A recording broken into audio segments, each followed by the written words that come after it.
भीष्म पितामह 10 दिन तक तो कुछ नहीं कर रहे थे, केवल बैठे बैठे नजर घुमा रहे थे।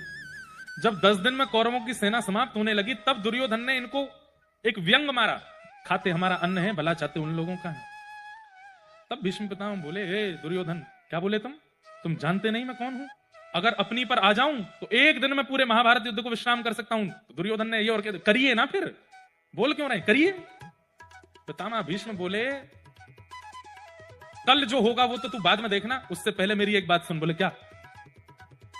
तेरी पत्नी का नाम क्या है? बोले भानुमति, उसको भेजना मेरे पास, ऐसा आशीर्वाद दूंगा उसको, अखंड सौभाग्यवती भव। नहीं मरेगा तू।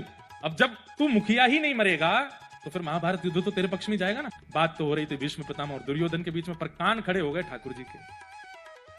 भानुमति अगर कहीं रात में पहुंच गई भीष्म पितामह के पास तो धरे रह जाओगे द्वारिकाधीश, कुछ नहीं कर पाओगे, क्योंकि ये भीष्म पितामह हैं।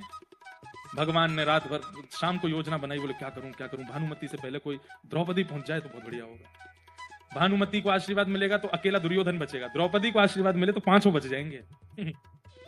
पांचों बच जाएंगे। बोले युद्ध तो अपने स्तर पर चल ही रहा है, भीष्म पितामह का आशीर्वाद और मिल जाए तो एक सेपर साइड हो जाएगा। अर्धरात्रि में ठाकुर जी ने ग्वारिया का भेष बनाया, पहुंच गए द्रौपदी के पास। सो रही थी द्रौपदी, तुरंत ठाकुर जी ने द्रौपदी को उठाया, लालटेन तेज की, भगवान काजल से ऐसी मूंछ जैसी बना लाए थे, जैसे गैया चराने वाले होते हैं ना, बिल्कुल ग्वारिया जैसा भेष धारण करके ठाकुर जी, और पहुंच गए। द्रौपदी चल। द्रौपदी बोली इतनी रात को? बोले कि भीष्म पितामह को प्रणाम करना, और सुन घूंघट निकाल के जाइयो, एक शब्द भी तुझे मौन रहना है, बस एक शब्द भी बोलना नहीं, प्रणाम करना, भीष्म पितामह आशीर्वाद दे, चुपचाप बाहर आ जाना। द्रौपदी बोली, उन्होंने पूछा कि इतनी रात को तू अकेली आई तो क्या बोलूं?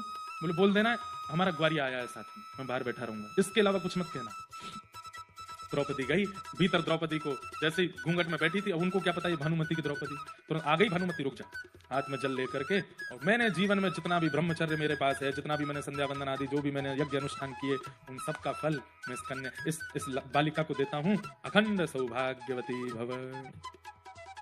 तुम्हारा पति अजर अमर हो जाए, भीष्म पितामह कह रहा है, ब्रह्मा भी चाहेगा तो उसका वध नहीं कर पाएगा। वो सशरीर चाहेंगे तो स्वर्ग जा सकते हैं, वो सशरीर चाहेंगे तो पृथ्वी से जा सकते हैं, मृत्यु भी उनको नहीं मार पाएगी, मेरा आशीर्वाद है तुझे।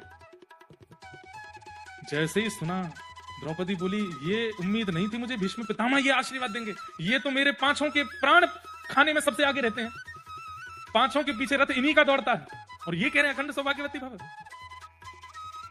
थोड़ा इनको जिम्मेवारी समझा दूं इनकी। फिर तुरंत द्रौपदी ने अपना घूंघट उठाया। तो याद रहे पितामह, पांचों में से एक को खरोंच भी नहीं आनी चाहिए।